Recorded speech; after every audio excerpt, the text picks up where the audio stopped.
Today I've been busy grinding in the valves into the head, and I'm just using normal sort of grinding paste for that. And because all of the valves have got slots in them, I can use a screwdriver rather than the stupid suction cup stick things, which are always a bit of a pain.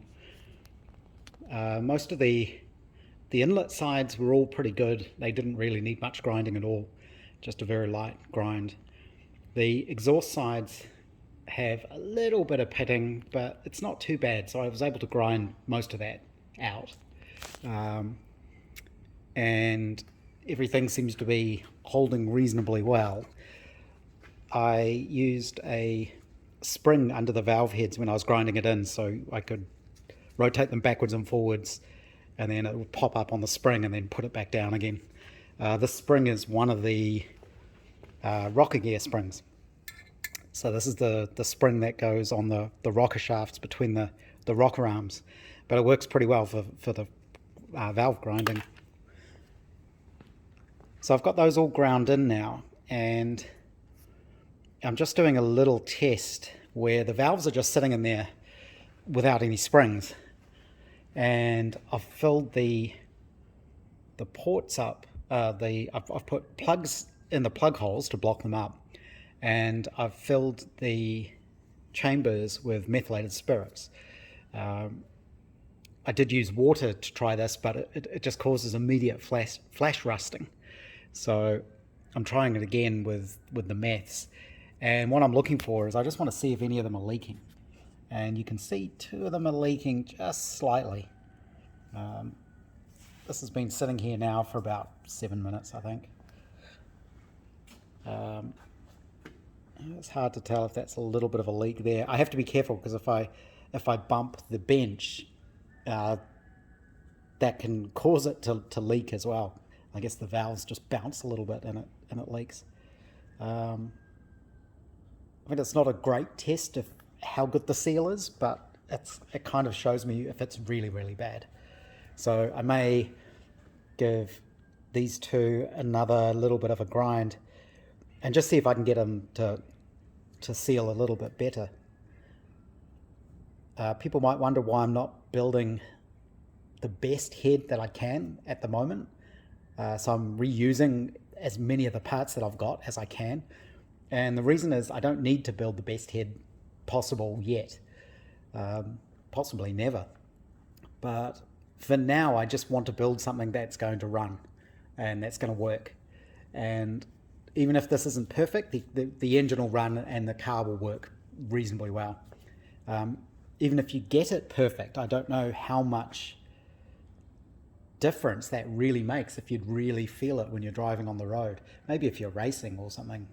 But for now, I can build something that works with what I've got, get the car done, finished running, and then later on I can always look at building a really nice head for it. I think you can actually buy new ones now. I think there's a crowd in the UK who CNC machine them, which I'm sure isn't cheap, but this will do for now.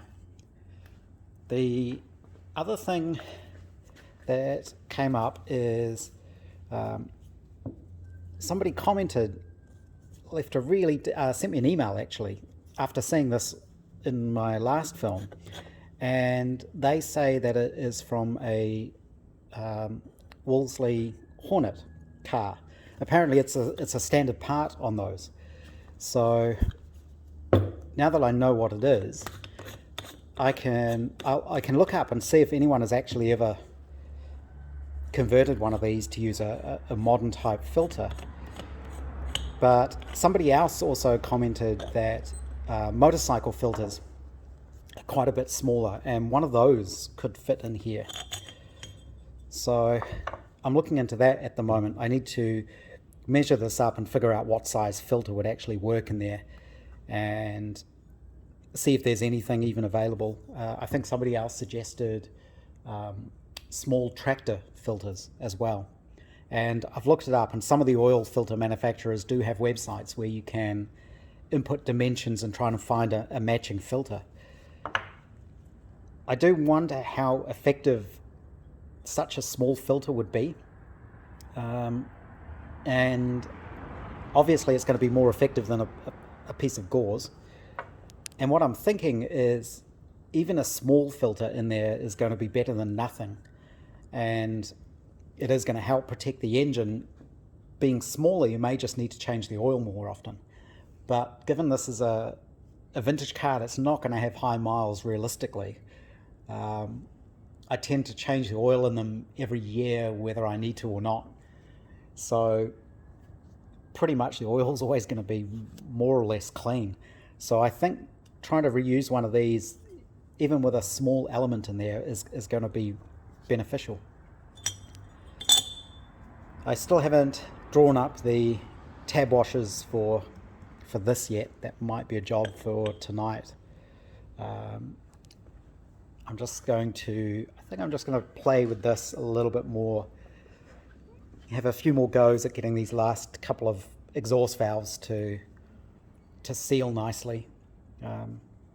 Again, it's one of those things. It would be really interesting to know how much difference it actually makes in real life, because I can guarantee there are vintage Rileys running around with engines in far worse condition than this, and they probably drive okay.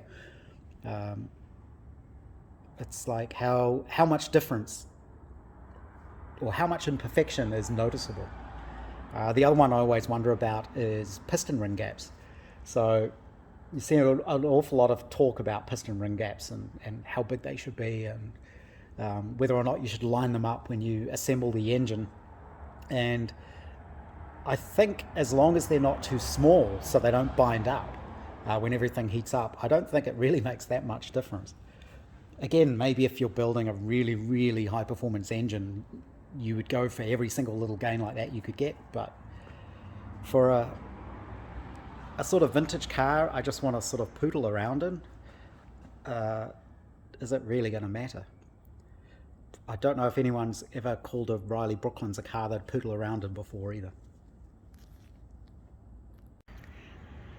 I went ahead and ground in the two valves that were weeping slightly. I don't think they were too bad. That was after I'd left the head for more than 10 minutes. And that it was also without the valve springs in place. So really it's just a very crude test to see if they were sealing or not. But I put all the springs and the keepers and things back in. This is where would really help if my little block was magnetic, so I should really order some magnets for that. It's a bit fiddly trying to operate the clamp and hold everything in place, but I managed to get it all done.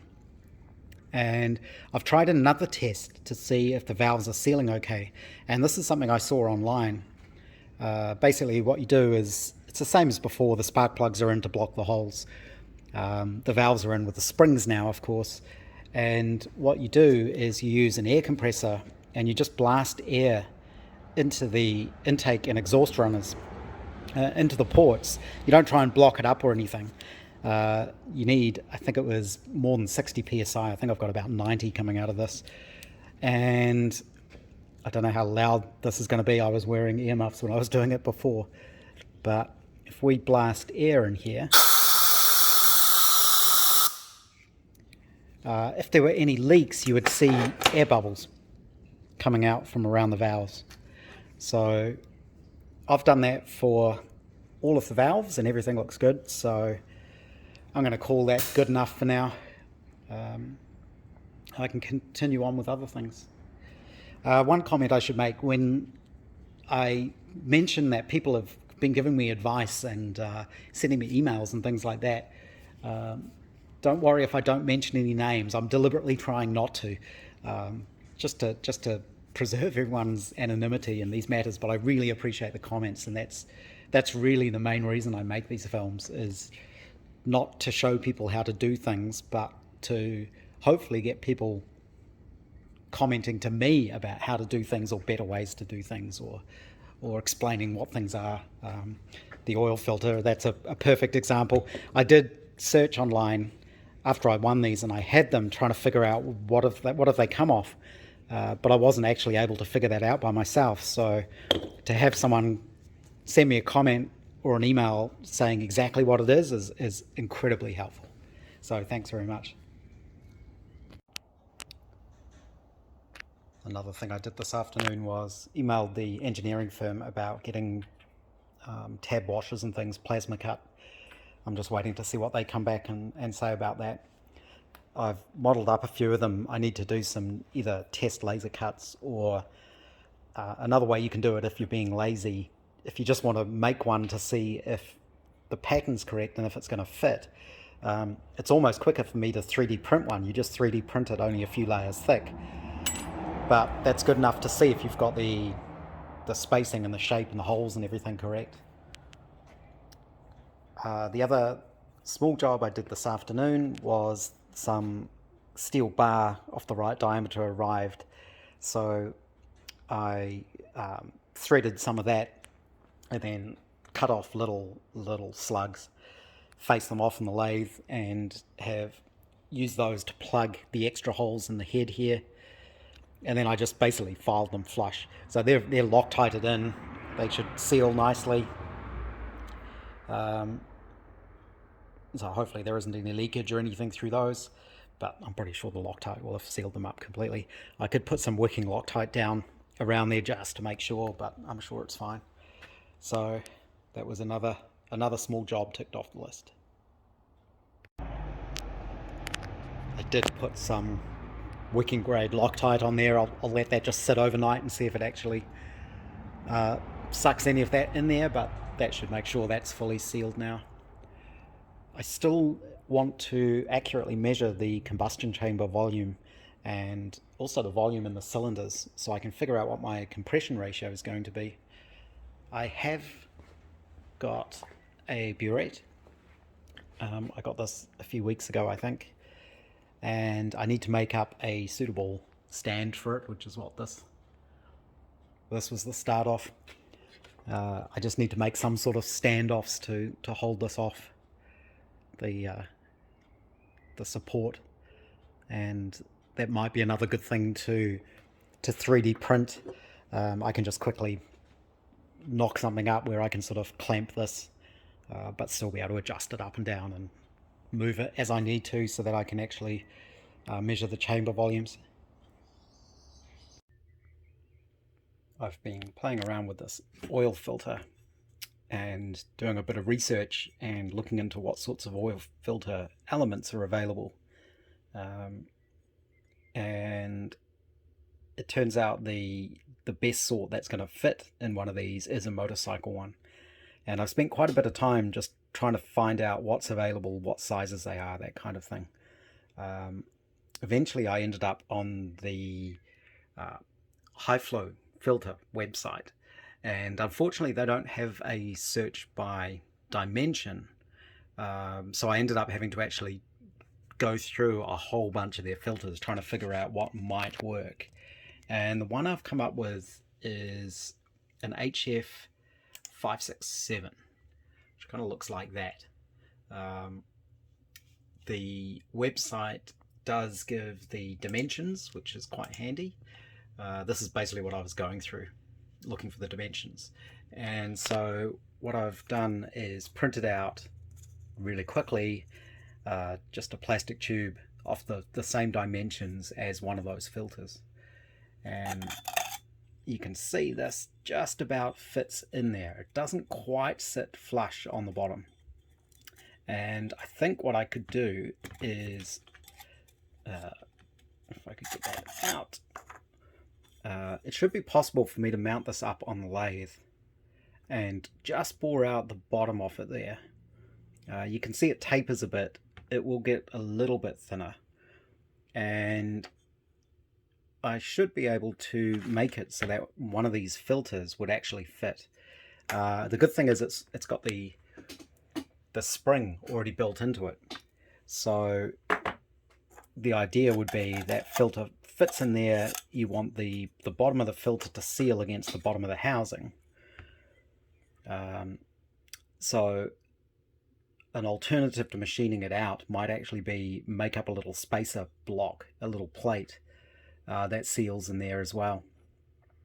And I wouldn't need the spring because it's already got the spring that'll fit into the lid, and then the oil comes in around the outside and then flows down the middle. One of the problems is, would this filter actually flow enough oil for it to work? So most of the motorcycle filters seem to be for bikes that are sort of 650cc or under, but according to this, this filter is used on 4-cylinder 1000cc or 1090cc MV Agusta motorcycles. And I'm figuring, well, if it'll work on a motorcycle engine like that, it might work in the Riley. I don't know how the oil flows compare. Trying to find out flow rates through these things is really difficult. So I think I'm just going to have to buy one and play with it and see what happens, see how well it works. But given these are effectively sort of, street racing type bikes, high performance bikes, if one of these filters works okay for an 1100cc motorcycle, I'm guessing it should probably be okay for a 1930s vintage Riley. That could be completely wrong, but until I get one and have a look at it, I'm not really going to know. So I think I'll order a filter. I think they're about $25. They're obviously not quite so common here as some of the other filters, so they're a little bit more expensive. But I think it's worth experimenting with just to see how well that's going to work.